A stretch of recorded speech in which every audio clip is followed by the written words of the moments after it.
नमस्कार. कायद्याची माहिती सोप्या भाषेत देणारे आपले चॅनल कायदा व्हिजन मध्ये मी ॲडव्होकेट माधव आपल्या सर्वांचे मनपूर्वक स्वागत करतो. 7/12 उतारा हा मालकी दर्शविणारा सर्वात महत्त्वाचा कायदेशीर दस्तऐवज आहे.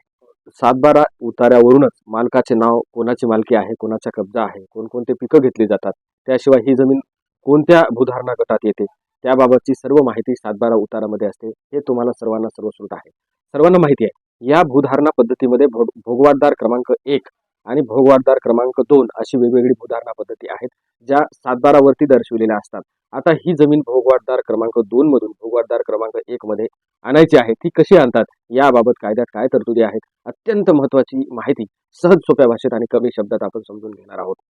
मला काही जणांनी प्रश्न विचारले होते की आमच्याकडे वर्ग 2 ची जमीन आहे, ती वर्ग 1 मध्ये आणता येते का, आणि आणता येत असेल तर ती कशी करतात, त्यात शुल्क किती भरावं लागतं, असा तुमचाही जर प्रश्न असेल तर हा व्हिडिओ खास तुमच्यासाठी आहे. याबाबतच्या सर्व प्रश्नाची माहिती आपण सविस्तरपणे पाहणार आहोत. सर्वप्रथम भूधारणा पद्धती समजून घेऊ, नंतर वर्ग 2 ची जमीन वर्ग 1 मध्ये कशी आणतात ते पाहू. त्याशिवाय वर्ग 2 ची जमीन वर्ग 1 मध्ये करण्यासाठी काय काय दस्तऐवज लागतात, त्यासाठी कशी प्रक्रिया काय काय आहे, कोणत्या जमिनीचे वर्ग 2 मधून वर्ग 1 मध्ये रूपांतर करता येते, कोणत्या जमिनीचे वर्ग 2 मधून 1 मध्ये रूपांतर करता येत नाही, याबाबत सविस्तर माहिती पाहणार आहोत. चला तर मग आता भूधारणा पद्धती म्हणजेच भूधारणा जमिनीचे प्रकार कोणते आहेत त्या. आता वर्ग 2 ची जमीन आणि वर्ग 1 ची जमीन ह्या दोन भूधारणा पद्धती आहेत हे तुम्हाला माहिती झाली आहे. त्याच्याशिवाय तिसरा नंबर आहे शासकीय पट्टेदार जमीन, चौथा नंबर आहे महाराष्ट्र शासनाची जमीन.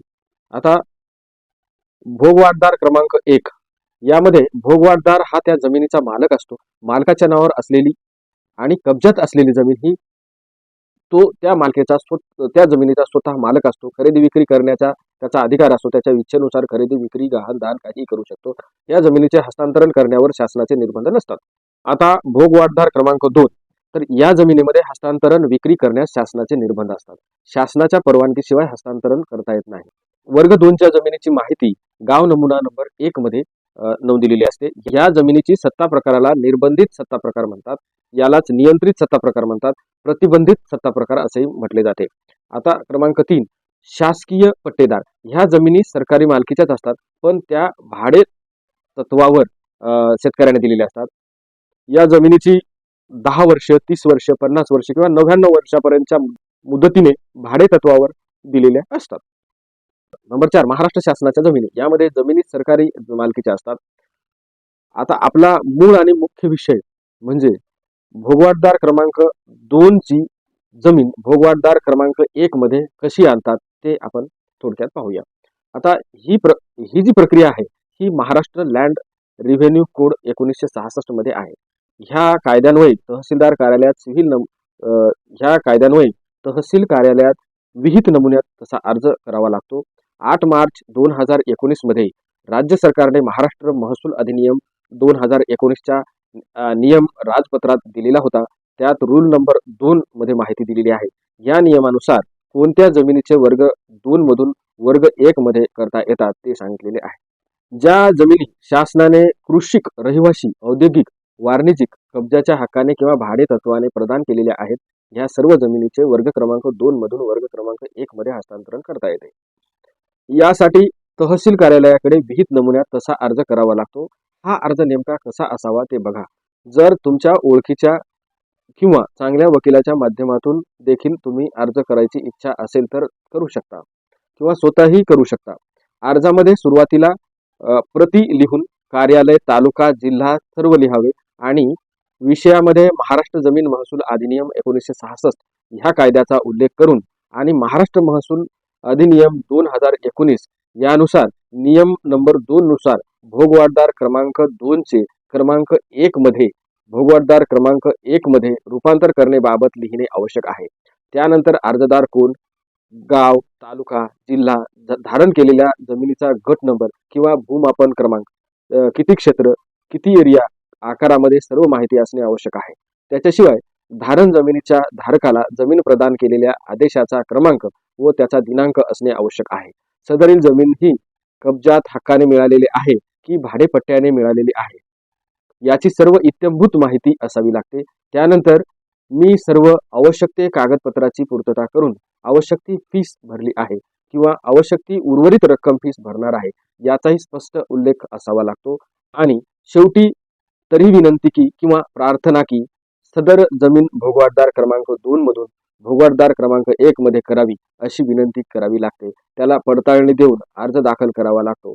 आता किती नजराना किंवा किती फीस भरावी लागते असा प्रश्न आपल्या सर्वांना उपस्थित होऊ शकतो. तर खंडकरी शेतकऱ्यांना शासकीय शुल्क सोडून जास्तीचे शुल्क आकारले जात नाही, परंतु भूमिहीन लोकांना दिलेल्या जमिनीच्या बाबतीत नंबर 1, जर कृषी प्रयोजनासाठी दिलेली जमीन शेतकऱ्याला दिलेली असेल तर जमिनीच्या चालू वर्षाच्या बाजारभावाप्रमाणे 50% रक्कम शासनाकडे जमा करावी लागते. तसेच चलन भरावे लागते आणि त्या चलनाची प्रत तहसील कार्यालयातही देता येते. नंबर 2, वारणीच्या अथवा औद्योगिक वापरासाठी कब्जाच्या हक्काने किंवा भाडेतत्वाने धारण केलेली जमीन जर असेल तर तिथेही जमिनीच्या चालू बाजारभावाच्या 50% रकमेचा नजराना म्हणून सरकारकडे जमा करावा लागतो. नंबर 3, रहिवासी वापरासाठी कब्जा हक्काने धारण केलेली जमीन असेल तर चालू वर्षाच्या भावाच्या 15% रक्कम नजराना म्हणून शासनाकडे जमा करावी लागते. नंबर 4, रहिवासी वापरासाठी पण भाडेपट्ट्याने धारण केलेले असेल तर चालू वर्षासाठी बाजारभावाच्या रकमेच्या 25% रक्कम नजराना म्हणून शासनाकडे जमा करावा लागतो. आता कागदपत्रे कोणती लागतात? 50 वर्षामधील जमिनीचे 7/12 खाते उतारे लागतील. सर्व फेरफार, नकला, नोंदी, टोच नकाशा ज्याच्यामध्ये चतुर्सीमा दर्शविलेली असेल.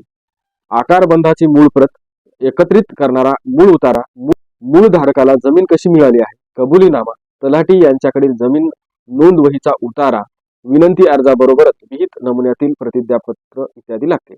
आता वर्ग 1 मध्ये होण्याच्या प्रक्रिया, सदर सर्व दाखल कागदपत्रे दाखल केल्यानंतर कागदाची पडताळणी छाननी तहसीलदार स्तरावर केल्या जाते आणि त्रुटी असेल तर त्याची पूर्तता करायला लागेल आणि परिपूर्ण त्रुटी झाल्याच्या नंतर दस्तऐवज छाननी झाल्याच्या नंतर तलाठी साहेबाकडे वर्ग 2 ची जमीन वर्ग 1 मध्ये करण्याचे आदेश माननीय तहसीलदार साहेबाकडून मिळतात.